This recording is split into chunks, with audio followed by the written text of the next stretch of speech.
Hello दोस्तों, आपका स्वागत है हमारे चैनल मैड एट ग्रोथ पर। चलिए चालू करते हैं today's video part. Habit 3, put first things first. हमें हमेशा पहले वह कार्य करने चाहिए जिन्हें करना जरूरी है, ना कि वह जिन्हें इस समय करना आवश्यक है। हमें अपने डेली रूटीन के कार्य भी इसी तरह करने चाहिए। फ्रेंड्स, हैबिट 2 में मैंने आपको अपने मूल्यों को और अपने लक्ष्य को पहचानने का महत्व बताया। हैबिट 3 में मैं आपको बताऊंगी कि अपने लक्ष्यों को हासिल करने के लिए आपको क्या करना चाहिए और किन कार्यों को प्राथमिकता देनी चाहिए। अपने अनुशासन को बनाए रखने के लिए और अपना ध्यान अपने लक्ष्य पर केंद्रित रखने के लिए हमें उस समय भी काम करने की इच्छा शक्ति रखनी होगी जब हमें उसे नहीं करना चाहते। हम अपने मूल्यों के हिसाब से काम करना होगा, ना कि अपनी इच्छाओं के हिसाब से। आपके सभी कार्यों को 2 वर्ग में विभाजित किया जा सकता है, अर्जेंट और इम्पोर्टेंट।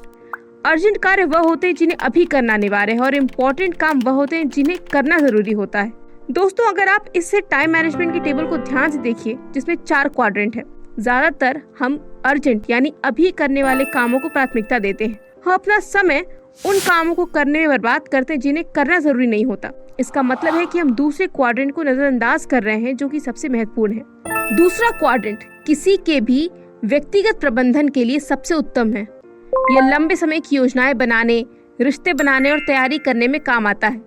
यह सब ऐसे काम है जो हमें पता है कि हमें करने हैं, लेकिन हम उन्हें समय पर नहीं करते क्योंकि वह हमें अनिवार्य और आवश्यक नहीं लगते।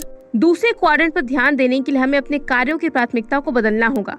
हमें दूसरे कार्यों को ना करना होगा, चाहे वह हमें अनिवार्य लग रहे हों। जब हम दूसरे क्वाड्रेंट पर ध्यान देते हैं तो इसका मतलब है कि हम लंबे समय के लिए सोच रहे हैं। हम कार्यों को शुरू से करते हैं और समस्याओं को उनके आने से पहले ही रोक देते हैं। ऐसा करने से हम पेरेटो प्रिंसिपल को अमल में लाते हैं। पेरेटो प्रिंसिपल कहता है कि हमें 80% परिणाम 20% समय में किए हुए कार्यों से मिलते हैं। हमें अपना ज्यादा ध्यान और रिश्ते और कार्यों के परिणाम पर लगाना चाहिए और उसके बाद समय पर ध्यान देना चाहिए। Practice success habit 3। अब मैं आपको हैबिट 3 को विकसित करने के कुछ तरीके बताऊंगी। नंबर 1, दूसरे क्वाड्रेंट की एक ऐसी गतिविधि को पहचानें जिसे आप बहुत समय से नजरअंदाज कर रहे थे। इस गतिविधि को एक डायरी में नोट करें और उसे अमल में लाने के लिए अपने आप से कमिटमेंट करें। नंबर 2, कार्यों को प्राथमिकता देने के लिए एक डायरी में आप अपना समय प्रबंधन का एक मैट्रिक्स बनाएं।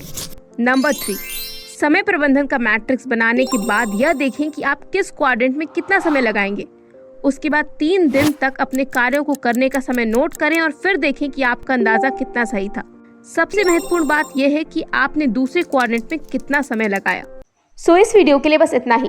अगर आप उन लोगों में से हैं जो ऐसे ही शॉर्ट पार्ट्स में स्किल सीखना पसंद करते हैं, तो इसके और पार्ट्स के लिए आई बटन एंड डिस्क्रिप्शन देखना मत भूलिएगा। और अगर आपको वीडियो अच्छी लगी हो तो लाइक कर देना और हमारे चैनल मैड एट ग्रोथ को सब्सक्राइब करना बिल्कुल मत भूलना।